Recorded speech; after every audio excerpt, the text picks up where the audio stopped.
जिस प्रदोष व्रत का हम वर्णन करते हैं, जिस प्रदोष के दिन का आपको बधाई कल हमने दी थी कि प्रदोष की आपको बधाई हो, प्रदोष शाम का जो समय होता है, प्रदोष काल जो होता है, उसका वर्णन जब हम करते हैं, ये प्रदोष की पूजन का विधान किसने बनाया, ये प्रदोष की पूजन का नियम किसने बनाया, ये प्रदोष की संध्या काल का, प्रदोष के समय का पूजन का विधान कौन बनाया, ये प्रदोष के समय पर एक बेलपत्र चढ़ाने का विधान किसने बनाया, प्रदोष के समय पर एक समीपत्र चढ़ने का विधान किसने बनाया, प्रदोष के समय पर अगर मान लो कोई भिखारी से भिखारी व्यक्ति भी है जो ठेला चला रहा है, उसके पास में खाने के लिए कुछ नहीं है, फटे कपड़े पहन रहा है, उसकी जिंदगी में कुछ भी नहीं बचा और कर्जे में लगालूम हो गया, एक चावल का दाना अगर वो प्रदोष के दिन, प्रदोष काल में शाम के समय पर शंकर के शिवलिंग पर चढ़ा देता है तो 3 या 4 प्रदोष में उसका कर्जा चूकना प्रारंभ हो जाता है। प्रदोष का विधान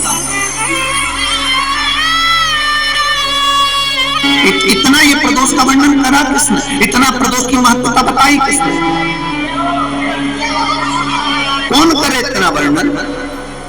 अगर प्रदोष की महत्वता बताने वाला कोई है, इसीलिए मेरे शंकर भगवान माता सती को लेकर कुंभज ऋषि के यहाँ,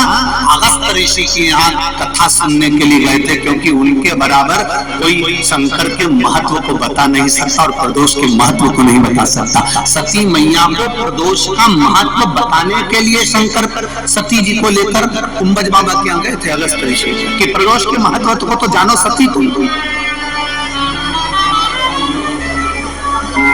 तुम प्रदोष के महत्व को तो सती जानो, तुम प्रदोष के महत्व को तो सती पहचानो कि प्रदोष का महत्व क्या होता है, प्रदोष काल का महत्व क्या होता है, प्रदोष के समय का महत्व क्या होता है।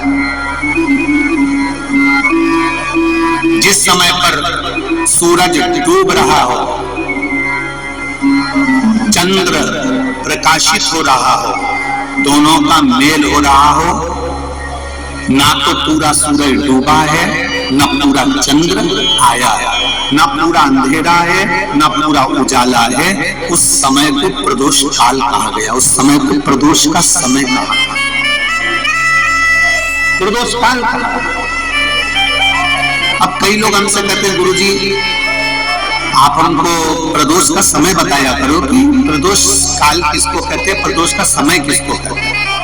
अब एक बात हम आप सबसे कहना चाहते हैं, जितने लोग आस्था चैनल पर सुन रहे हैं, जितने फेसबुक यूट्यूब पर सुन रहे हैं और जितने रेवाड़ी की इस पवित्र धरा पर कथा को सुन रहे हैं, आप सबसे एक बात कहना चाहिए,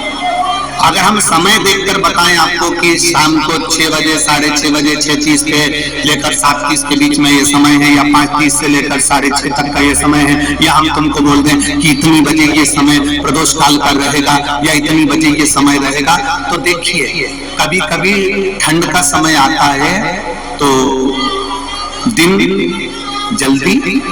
ढल जाता है, कभी कभी गर्मी का समय रहता है तो दिन बहुत लेट ढलता है। इसलिए समय की गणना से मत चलो, आप तो ये अंदाजा लगा कर रखो कि दिन ढल रहा हो, अंधेरा होना शुरू हो रहा हो, सूरज डूब रहा हो, चंद्र प्रकाशित हो रहा हो, अंधेरा अपना काम कर रहा है, सूरज ढलता जा रहा है,